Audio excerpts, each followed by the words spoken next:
दिल्ली में उपचुनाव का बिगुल बज चुका है। 12 सीटों पर चुनाव होने जा रहे हैं और हमारे साथ मौजूद है वार्ड नंबर 163 से सुब्रजीत गौतम जी, जो कि भाजपा के प्रत्याशी हैं, उम्मीदवार हैं। सबसे पहले स्वागत है सर हमारे चैनल पर आपका। बहुत बहुत धन्यवाद। सबसे पहले संकट विहार कहा जाता है इस क्षेत्र को, आखिर क्यों, ये एक बड़ा सवाल है। देखिए, इस इलाके में बहुत घनी आबादी रहती है, ख़ास तौर पे निचले तबके के लोग रहते हैं और यहाँ पे बुनियादी सुविधा ही नहीं है। जो फंडामेंटल राइट है, संवैधानिक अधिकार है, राइट टू लाइफ, शुद्ध हवा और जल, आपको यहाँ पानी नहीं दिखा। 11 वर्ष आम आदमी पार्टी की सरकार रही, वो पाइपलाइन तक कनेक्ट नहीं कर पाई। लेकिन अब हमारी सरकार है, दिल्ली में भारतीय जनता पार्टी की सरकार है, ट्रिपल इंजन सरकार है। अब आपको वो फ़र्क दिखेगा। हमारा इंटेंशन बिल्कुल क्लियर है, एम्बिशन बिल्कुल क्लियर है, क्योंकि मैं खुद पर्सनली मैं बता रहा हूँ, पिछले 15 वर्षों से लगातार सिर्फ एक विषय पे काम कर रहा हूँ, जो है जल का विषय। उसके लिए हमने अब तक 552 के करीब छोटे बड़े धरने दिए हैं, अब तक प्रदर्शन किए हैं हमने। 552 की संख्या है, आप इमेजिन करते, यानी कि आप कैलकुलेट कीजिएगा तो हर हफ्ते मान के चलिए 1-2 ऐसे कार्यक्रम हमने किए सिर्फ पानी के वजह से। सुब्रजीत जी, काफ़ी लंबे अरसे से आपने जल की समस्या पर काम किया है, लेकिन इसका परिणाम क्या निकला, ये जनता जरूर जानना चाहिए। इसका परिणाम, आप आज सत्ता भारतीय जनता पार्टी के पास है और आपको मैं एक पेपर है, थोड़ी देर में आपको दिखाऊंगा, उसकी कॉपी आपको दे दूंगा कि अब यहाँ पे दिल्ली सरकार आते ही अभी कितने महीने हुए हैं, अभी तो 1 साल भी नहीं हुआ। अभी इतने महीनों में आपको अंतर दिखेगा कि 50 करोड़ के करीब दिल्ली सरकार बजट एलोकेट कर चुकी इलाके के लिए। इसके अलावा ये फ्लड एंड रिलीफ डिपार्टमेंट के अधीन आता है। 100 करोड़ का टेंडर पास हो चुका है संगम विहार क्षेत्र के लिए। और मैं ये डॉक्यूमेंट के साथ कहूँगा, आपको थोड़ी देर में मैं डॉक्यूमेंट दे दूंगा, तो आप उस डॉक्यूमेंट को आप अपने मीडिया पे जरूर चलाइए। आम आदमी पार्टी के जो विधायक रह चुके हैं प्रकाश जी, उनका कहना है कि बीजेपी ने इस क्षेत्र का, इस वार्ड का बेड़ा गर्क करके रख रखा है। 11 साल, आप खुद जनता समझदार है, बेवकूफ़ नहीं है। प्रकाश जारवाल हैं कौन, आप खुद जानते हैं। उसके ऊपर इस इलाके का सबसे बड़ा टैंकर माफिया, इसके ऊपर मर्डर जैसे आरोप लगे हुए हैं, सुसाइड के आरोप लगे हुए हैं। आपको पता होगा कि एक टैंकर चालक ने सुसाइड कर लिया था क्योंकि उसे कमीशन खोरी के चक्कर में। तो बहुत ऐसी चीज़ें हैं। ऐसा माफिया अगर कहता है कि बेड़ा गर्क कर रखा है, और इससे पहले आप बताइए ना किसके हाथों में था दिल्ली सरकार, इनकी विधायक इनका, फिर भी आप इतने निकम्मे थे कि आपने क्षेत्र के लिए कुछ नहीं किया।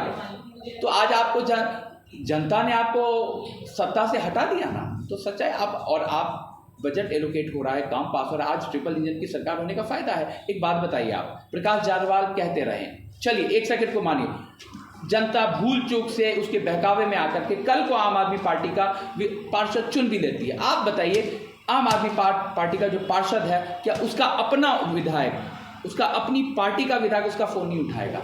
उसके प्रचार में आपको विधायक दिखा नहीं हुआ। आप देखिए, आप जाके देखिएगा, उसका दिल्ली सरकार नगर निगम से वो काम करवा नहीं पाएगा, दिल्ली सरकार से काम करवा नहीं पाएगा, केंद्र से काम करवा नहीं पाएगा, फिर वो पूरे साल ढिंढोरा पीटेगा, हमें सरकार अपनी नहीं है। तो ऐसे निकम्मेपन से बेटर है कि आप भारतीय जनता पार्टी का सरकार चुनिए, जहाँ पे तीनों सरकार अपनी है। वहाँ पे हम हर तरीके से बजट लेके आएंगे और क्षेत्र के विकास के लिए काम करेंगे। कांग्रेस के कैंडिडेट को कैसे देखते हैं अपने भाई को? देखिए, वो हमारे चाचा हैं, सुरेश चौधरी, बहुत सीनियर पर्सन है और वो हमारे ही हैं। इससे ज़्यादा क्या कहूँगा। आपने लोकसभा चुनाव में देखा होगा, वो हम पे फूल बरसाए, वापस से हमारे पास ही आपको दिखेंगे। वो तो हमारे चाचा है, उनके बारे में कुछ नहीं कहूँगा, इतना ही। तो चाचा भतीजे की लड़ाई में फाइट कौन जीतेगा? देखिए, फाइट हमारे बीच, मतलब अब आप कुछ समझिए, वो इंडिपेंडेंट अगर रहते तो भी कुछ फाइट होती भी शायद, लेकिन अब वो एक ऐसी पार्टी जो डेड पार्टी है, उसका उन्होंने पटका अपने गले में डाल लिया है। तो आप चाचा को कौन समझा कि आप हर बार बदलते रहेंगे, कभी बीएसपी, कभी बीजेपी, कभी कांग्रेस। तो अब पब्लिक समझदार है भाई, आप पे आपकी क्रेडिबिलिटी क्या है। आप चाचा है हमारे, मैं कुछ ज़्यादा नहीं बोलूँगा जी। पूर्व में विधायक रहे प्रकाश जारवाल जी ने आरोप लगाया कि भाजपा सरकार संगम विहार को बसाने की बजाय उस पर जल्द ही तोड़ने की कार्रवाई करने वाली है, इस पर क्या कहना है? मैं आज आपके सामने कहता हूँ जी, इस इलाके में भाजपा का जब से पार्षद रहा है, एक कहीं पे 1 इंच भी अगर किसी का डिमोलिशन हुआ तो आप बताइएगा। मैं क्षेत्र की जनता को चैलेंज करता हूँ, कोई 1 रुपया कोई अगर लेंटर डालने का किसी ने लिया हो तो आप समझ जनता को चैलेंज करता हूं। तो ये है भाजपा की सरकार, कहीं पे ना कोई डिमोलिशन हुआ है, ना एक गरीब आदमी को प्रताड़ित किया गया। लेकिन हाँ, यही अगर आम आदमी पार्टी के जहां जहां पार्षद है आप पता कीजिए, वहां पे डिमोलिशन भी हुआ है, वहां पे इन लोगों ने वसूली के लिए हर प्रकार से प्रताड़ित भी किया है।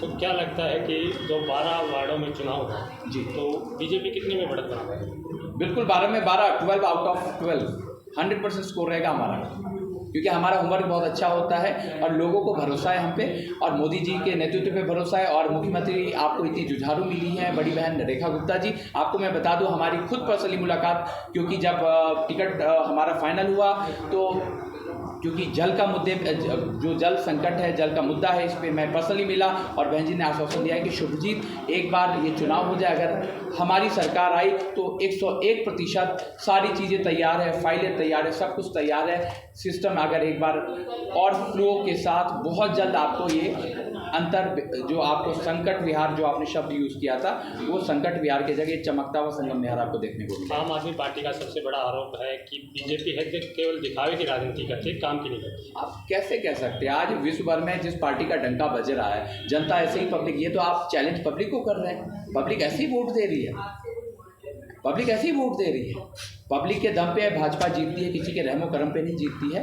भाजपा, हमने काम किया है, हम काम करके दिखाए हैं। आज भारत कितना आगे है, आज दिल्ली कितनी रफ्तार से बढ़ रहा है। इतने साल में 11 वर्षों में इन्होंने यमुना तक की सफाई तक शुरू नहीं किया था, आज आपको वहाँ पे अंतर दिख रहा है।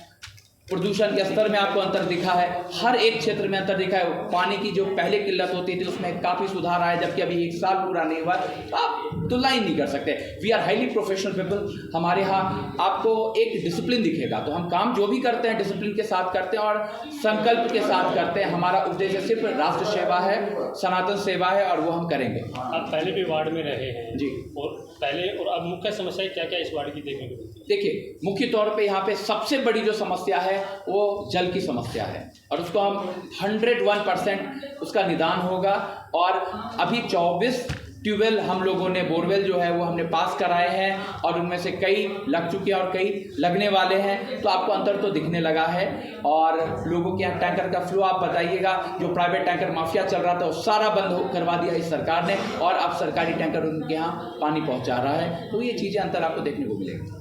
अंत में जनता को क्या मैसेज दें?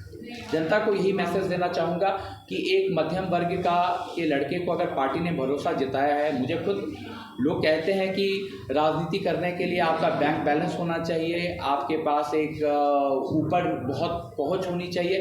तो ये हमारी ही एक लौती पार्टी है जो बिना पहुंच, बिना बैंक बैलेंस वाले किसी एक प्रत्याशी को चुनती है, क्योंकि उसका काम उसने देखा है और शायद कुछ बदलाव लाने की बिल्कुल योजना बना रही, तभी मेरे जैसे एक छोटे से अदने से कार्यकर्ता को चुना है पार्टी ने। तो आप सभी लोग भी वही भरोसा जताए जो पार्टी ने जताया है हम पे। इतना ही कहूँगा, धन्यवाद।